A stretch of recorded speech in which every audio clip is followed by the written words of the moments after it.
जय हिंद दोस्तों। चलिए दोस्तों बात करते हैं एक और क्वेश्चन के बारे में।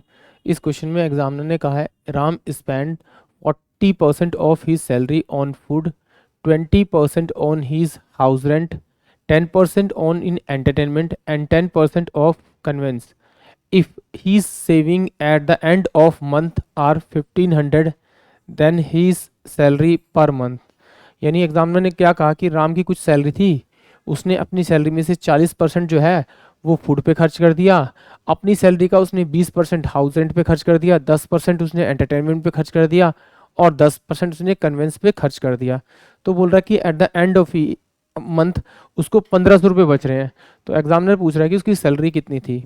तो आइए इस क्वेश्चन को इस तरह से हैंडल करते हैं, एक बार देखते हैं। मैंने माना कि एज्यूम किया कि उसकी सैलरी जो थी वो 100 रुपये थी।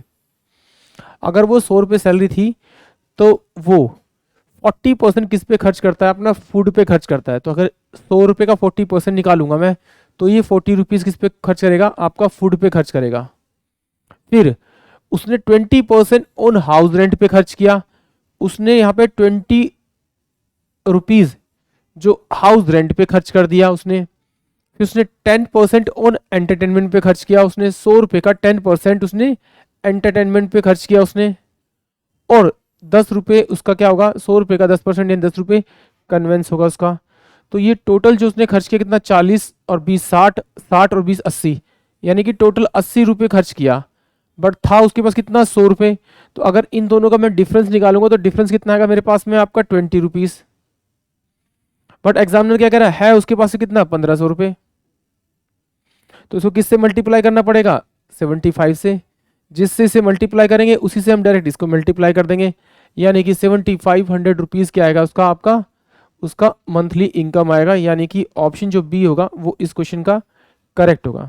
बट इसमें एक चीज़ सोचने वाली बात है, बहुत सारे बच्चे कंफ्यूज होंगे इसमें कि सर पहले 40% निकाला, फिर 60% बचना चाहिए था, फिर उसका जो 60% था उसका 20% निकालना चाहिए। नहीं, यहीं पे मेन प्रॉब्लम है। यहाँ पर एग्जामिनर ने ये नहीं कहा कि उसने रिमेनिंग का 20% निकाला और 20 के बाद में रिमेनिंग का 10% नहीं निकाला।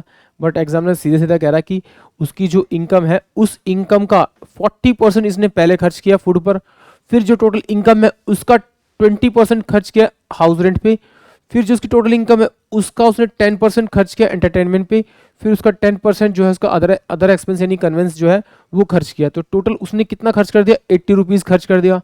था उसके पास 100 में से 80 माइनस करेंगे तो बचा कितना, 20। और ये 20 नहीं है, बचा हुआ कितना है मेरे पास में, 1500। इसको 1500 बनाना पड़ेगा तो किससे मल्टीप्लाई करना पड़ेगा, 75 से। जिससे इसे मल्टीप्लाई किया उसी से मैं इससे मल्टीप्लाई करूँगा तो मेरे को मेरा आंसर मिल जाएगा। यानी कि आंसर क्या होगा इसका, 7500 ऑप्शन बी। आई होप आप सभी क्वेश्चन समझ में आया होगा। जय हिंद, जय भारत।